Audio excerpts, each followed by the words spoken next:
Hello, everyone, and welcome to another great episode of the Event Hustler Show. I am very excited to join you all today yet again for another episode where we get to interview some really interesting people in the events industry. And over the course of the last, I think, 15 or so episodes, we've talked to a wide range of people in the industry.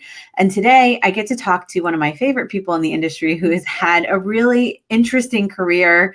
We've talked about a lot of different things in the past. And so I'm excited to talk about some new interesting things that she has going on, and also to talk about our industry and some things I think we all should be talking about that can move our industry forward. Sometimes these conversations are a little more business focused. Sometimes they're more industry focused. I think we're going to get a good mix of both today.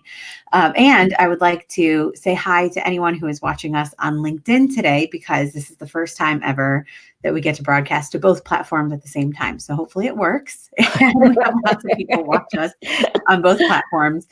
This is totally an interactive show. So if you're watching live, we encourage you to ask questions, share comments. We can bring them on screen. We'll try to keep all the comments in our conversation. So please join us. But without any further ado, I'm very excited to introduce our guest today, Leslie Short with the Cavu Group. Leslie, thank you so much for taking some time out of your very busy day to chat with me today. No, thank you, Liz. This topic is so important, and I think you're the perfect person to have it with. I hope so. So I feel like today we're going to talk about diversity in the events industry. And this is a topic that Leslie actually came to me and said, I think this is something we should be talking about. And I completely agree. I think we've had this, we shared a conversation about how this is not talked about much in the industry. It's not necessarily something that everyone agrees is an issue. And then there are people who feel like this is a major issue we should be talking about. So I feel like there's a pretty, there's almost like a weight to having this conversation, because I think on my side, I think it's so important to have. Right. And so I hope I can facilitate a good conversation. Sure. That's helpful to our industry. Right. So, but for people who don't know you, Yes. can you give us like a rundown of your career, what's brought you to the Cavu Group now, and just kind of that background so people know where you're coming from? Absolutely. So I'll make it as short as possible. I'll condense it. I started my career as a classical ballet dancer. I was chosen at the age of 7 to be trained as a classical ballet dancer. And when I went to the audition, the woman that took me said to my parents, "Don't be surprised if she doesn't get chosen. They don't usually choose little Black girls to train." Now, that meant nothing to me at 7. When I think back now, I'm like, wow, what was that to say to a 7-year-old? Yeah. But, long story short, I was chosen out of 300 girls. They chose 30, then they chose 3. And I was one of the 3 to be trained and turned professional at the age of 12, have traveled the world twice. I have danced for princes and kings, and I've really had an amazing career as a dancer. And then at 10 and a half years in Europe, I lived I lived in Europe for 10 and a half years. And then I went to Asia for 3.5 years, still as a dancer. And then I opened up a theater there. Now, if you know anything about the Asian culture, it's not geared towards women. It's definitely not geared towards foreigners. It's definitely not geared toward a Black woman dancer with a mouth that would not just, go the toe all the time and would question.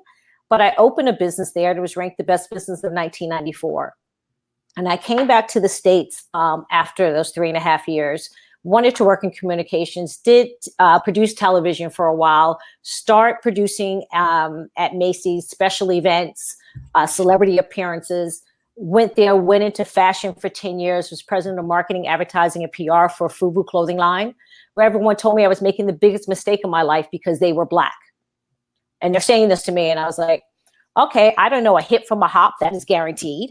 If you want to talk cheese and mussels and wine, that's that's been my life. But there was something I believed in them. And it was an industry that clearly at this point, we all know was not a fad, that exploded.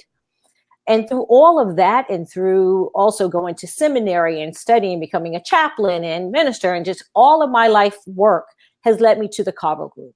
And a lot of that is because the buzzwords that were being thrown around the last few years, diversity, inclusion, culture, but no one was saying what they mean. And so I like to say, when I speak about diversity, I want to make this clear for everyone that's listening. Diversity is bigger than gender and race. It's also LGBTQ. It is also disabilities. And I opened KIM Media, which has been open for 20 years, which is special events and branding and consulting company.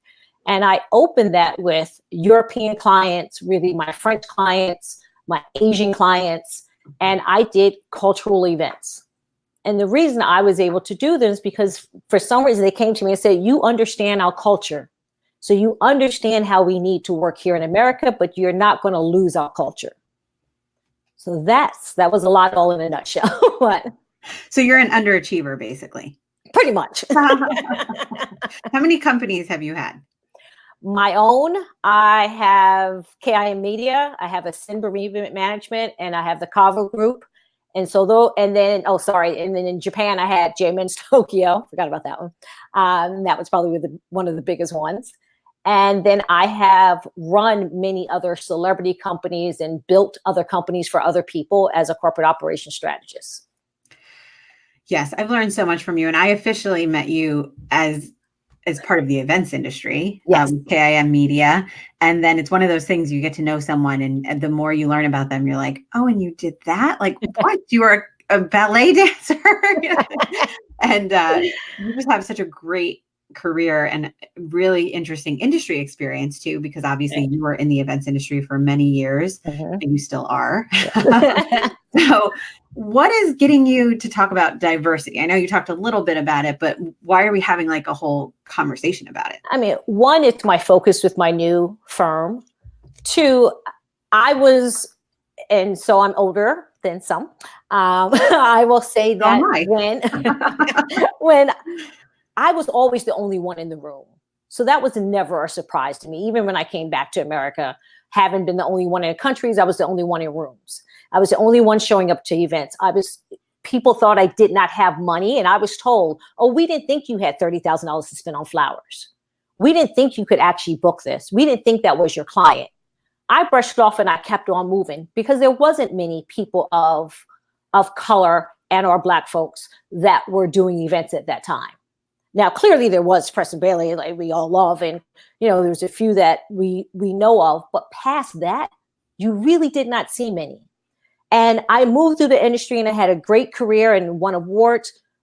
But in the last 2 months, I've had several young, and young meaning 30, 40, event planners, meeting planners, stop me at a couple events and said, how have you been able to maneuver?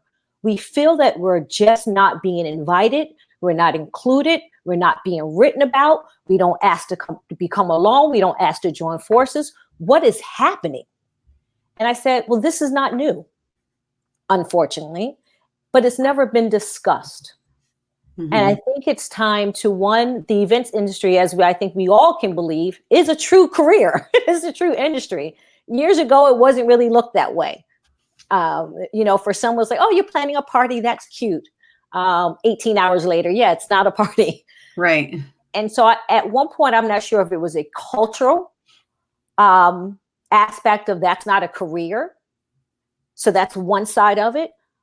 But then when you look at the industry as a whole, and I'm speaking not only the planners, weddings, you definitely have a bit more brown and Black folks that are doing weddings. But when you look at the event, designing and producing events, they're few and far between. And so part of the question is, why is that? Are they not getting the jobs? Do they not know where the jobs are? Are they not accepted once they're on set? I've done budgets of $300,000 and they would still go to my logistics person who may happen to be white at the time and go speak to them and not come speak to me because they didn't want to do what I asked them to do. Where my staff has always been multicultural, yours has always been multicultural. And again, I mean, all can you do the job? And I've been able to run my company that way. But when you look at a lot of other companies, that's not the case. So the question I have for the industry also is, why is that? Where is the lack of diversity of reaching out to others? to say, here's your strength. I don't want to be called, and I know the other planners that came to me don't want to be called when it's an urban event, whatever the heck that means. I'm still waiting for that definition. We don't want to be called when we're like, oh my God, we think it's going to be about music. Should we get someone brown or black to help us with this, to speak the language? Well, if you had someone within your company in the beginning, you would already have an idea of what you would need to speak the language, and it would also be much more authentic. Mm-hmm. And so there's just a lack of, I don't know if it's transparency. I don't know if it's because all of us that's moving, we move very fast in the industry and you're not looking for others. But there's a lot of great talent that I think we're all missing. And that's across the board. It's not just race, which we've used as an example already. Right. I'm one of those complex cases because I'm half Irish and half Korean, but I don't look Korean like at all. So most people don't even know that. Right. And it's one of those, I've heard lots of comments that I realize you wouldn't be saying if you knew my actual background. Right. And so race is definitely an issue. Gender is another huge one in our industry. Yes. Women, I mean, you see them everywhere, but I feel like every time I see a big agency or a media company within our industry, tech company, it's like men. I'm like, where are all the women at the top? Right. They don't own the company. They're running. Exactly. You just hit it. The women are running the industry, but they're not owning. They don't have ownership in the agency. Yeah. And then the owners that have smaller firms are not getting, again, I don't know where the lack of opportunity is coming. And you can't have 400 little firms trying to do the same thing. So I'm a big believer in that. Even with the Cavu group, when we're speaking about small, medium size, we need to start pairing up and building together. And so, but there's just a lack of, look who's on the lighting crews. And I work with great people. I love my vendors. I have been so unbelievably blessed working with great vendors that I feel that are family. But who's on the crews? Very few women, very few people of color, unless they're dropping off. If they're in the trucks and delivering, you may see them. But when I sit down and I'm designing the lighting plan, because I do that for my events, and I'm in the back with the chefs, we're just lacking the entry into it, or the entry to move. Mm-hmm. Why do you think this is? I mean, I think whenever you talk about diversity and inclusion, and again, whether it's race, gender, all kinds of issues, there's a lot of issues within this umbrella. Everyone likes to point the finger and blame someone else. I could say, no one's giving me the opportunities. You know, no one's featuring me on these big publications, and that's because they don't even see me. They don't notice. You know, on the other side, people can say all kinds of things. And I am one of those believers that we all contribute to this. Right. Sometimes we have, like, I have my own things that hold me back from putting myself out there. I have my own things that, you know, come up in conversation. And so I don't think there's an answer it's this one group and they need to get their act together. But how can we each work together to make a difference in our industry and kind of push each of us beyond our boundaries? I think part of it is awareness. We've never had this conversation. I've been in this industry over 20 something years. You know, what would be said to me? Oh, Leslie, not you. I was always put somewhere different. I don't know why that is, but that's also to make others feel better sometimes, I think. I think we need to be aware that there's more than 5 or 6 agencies out here. That there are people doing really good work and really solid work. And I think they also have to step to the table and not be concerned about being in the room, but really be present in the room. And they have to go up and introduce themselves.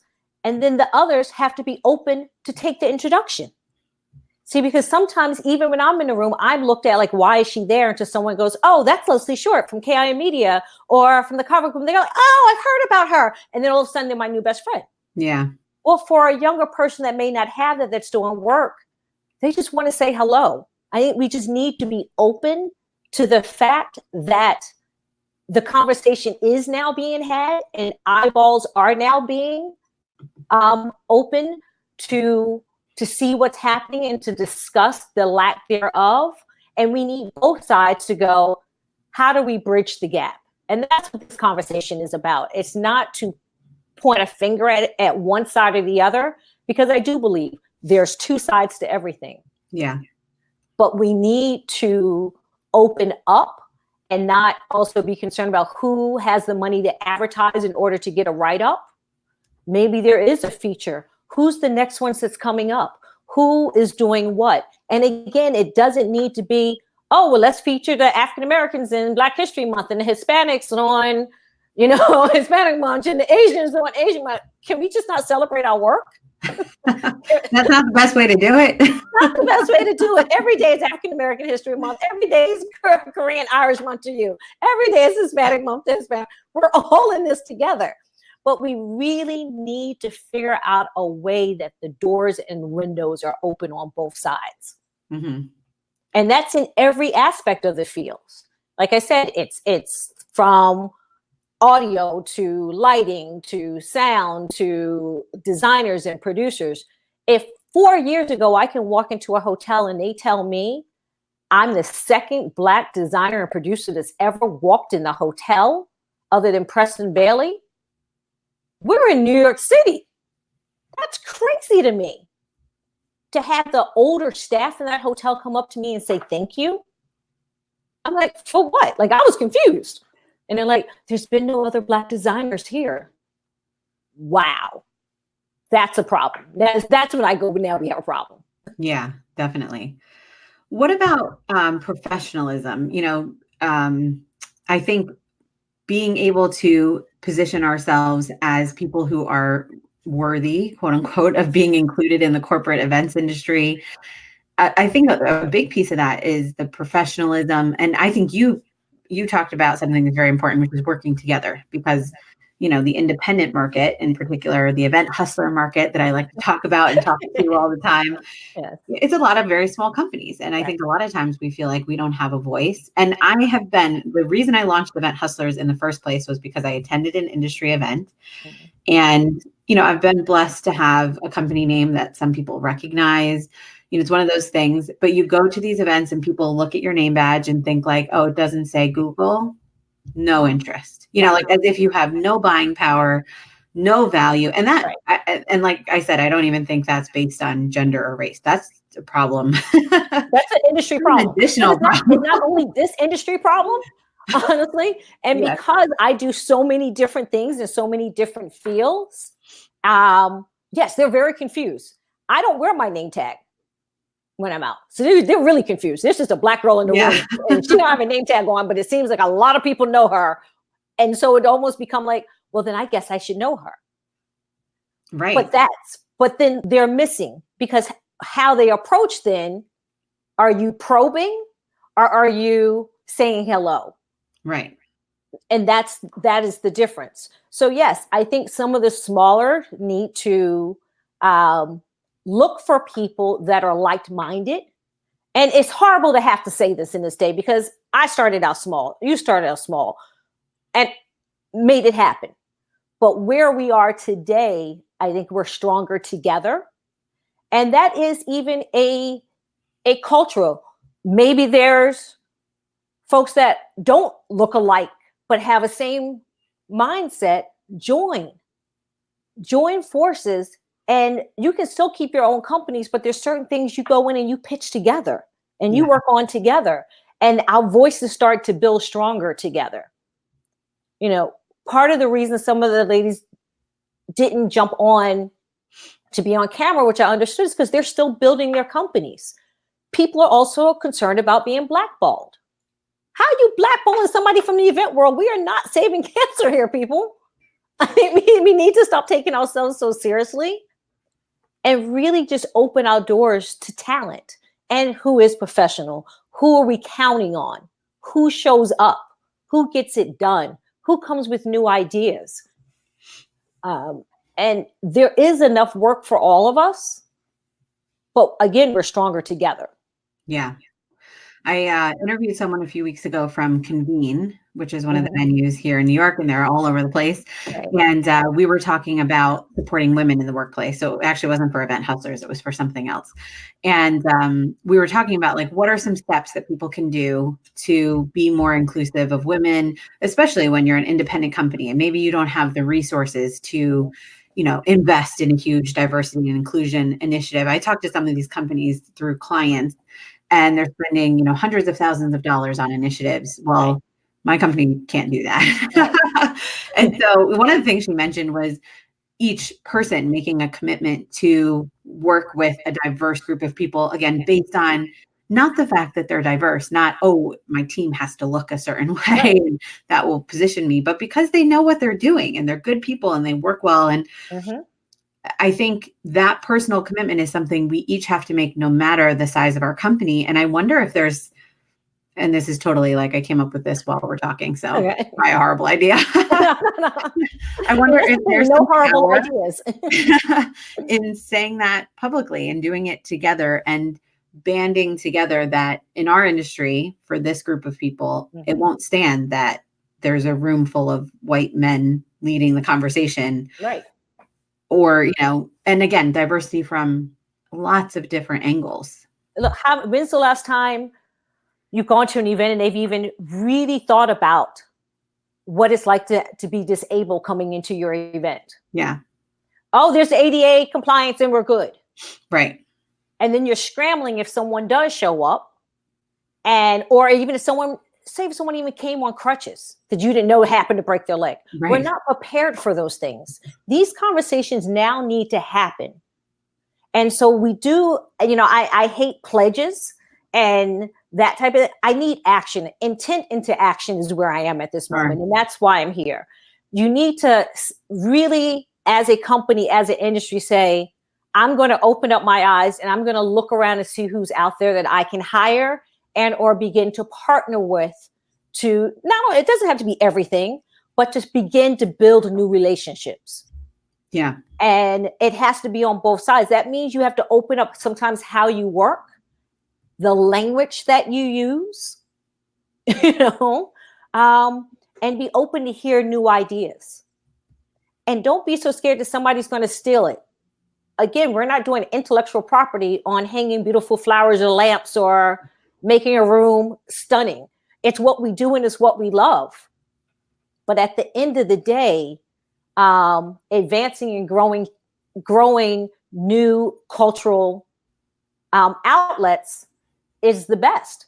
Like I said, there was a reason I did Chinese events. When the market crashed several years back and the magazines were starting to fold and TV shows were starting to fold, and I was still running down 28th Street buying flowers and doing things for events, it's because I had all Asian clients. And I didn't depend on corporate America at that time. Yeah. I had Asian clients, I had French clients. So I worked. The same people that would not sell me a vase of flowers stood out in front of their shop waving at me. But they did not want to speak to me even 6 months earlier.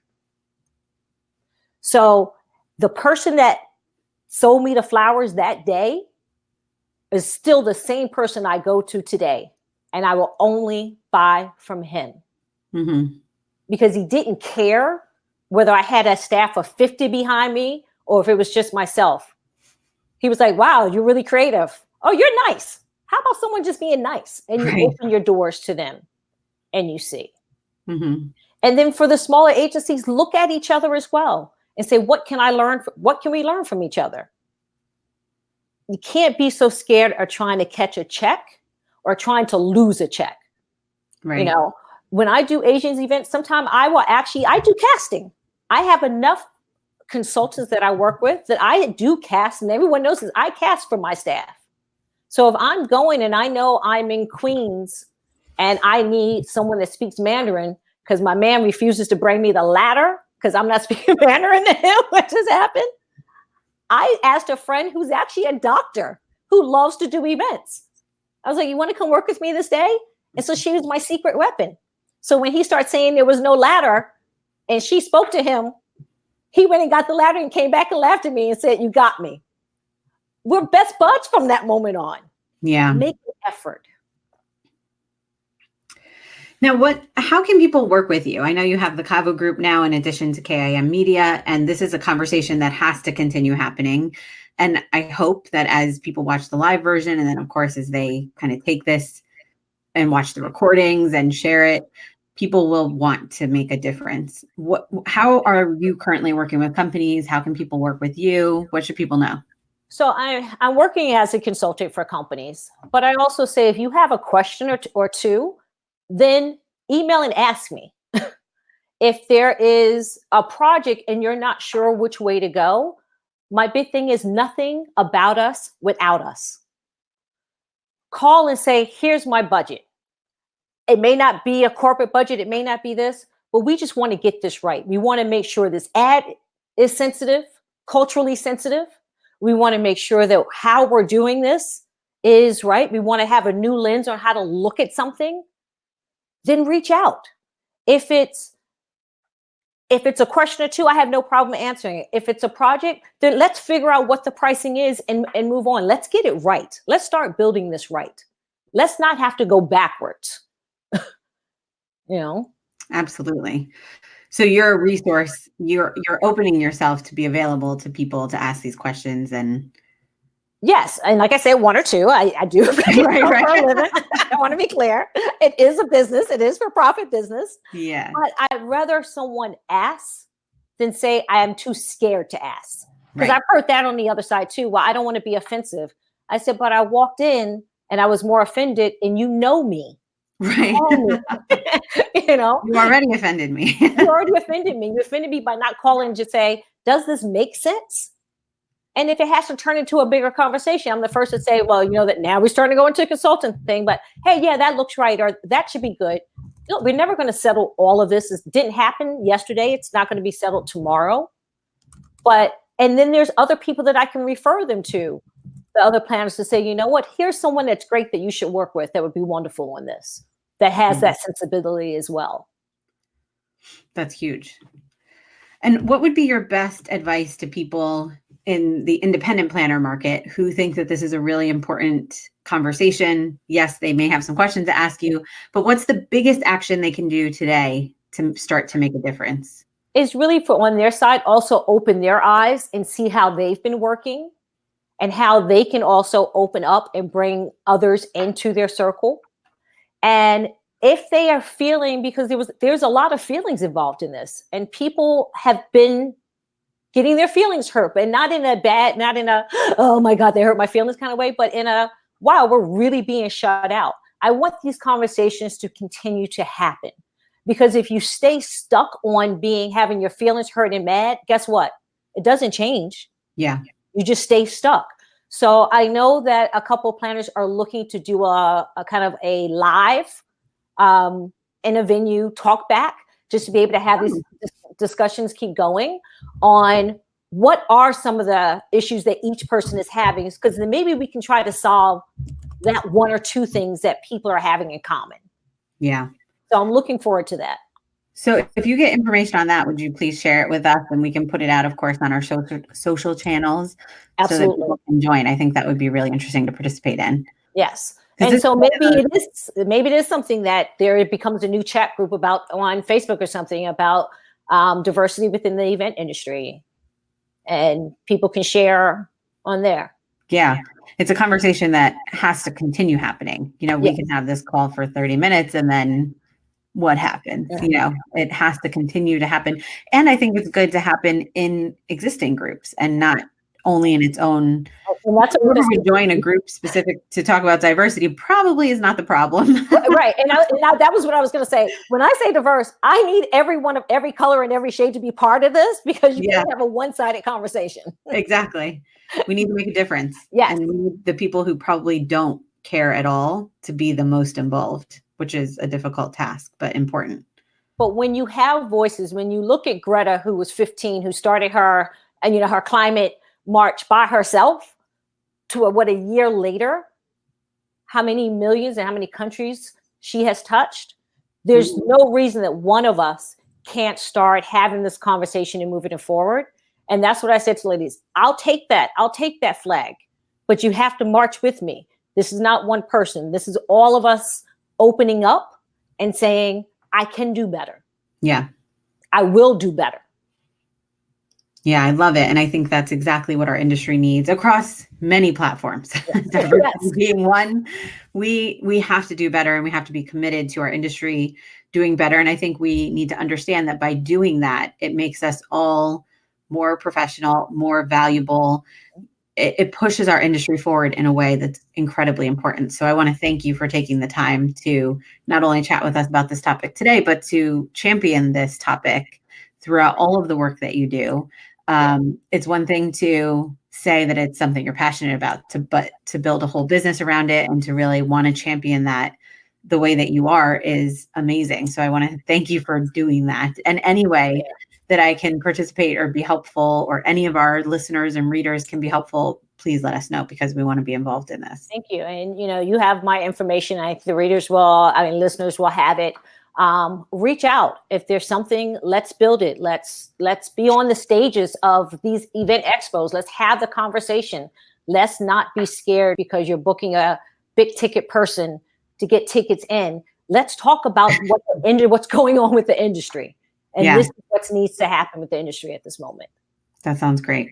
Mm-hmm. Well, thank you so much for joining us. For all of you who are listening and think this is a really important topic, this video recording will be posted on the LizKingEvents.com blog, and we'll have all of Leslie's links so that you can get in touch with her, as well as any extra information we get about new Facebook groups potentially, or conversations that are happening. So any way that we can participate, we'll try to keep that out on all of our social channels, and of course in the Event Hustlers Facebook group as well. So thank you, Leslie, so much for joining us today. It was awesome talking to you. Thank you.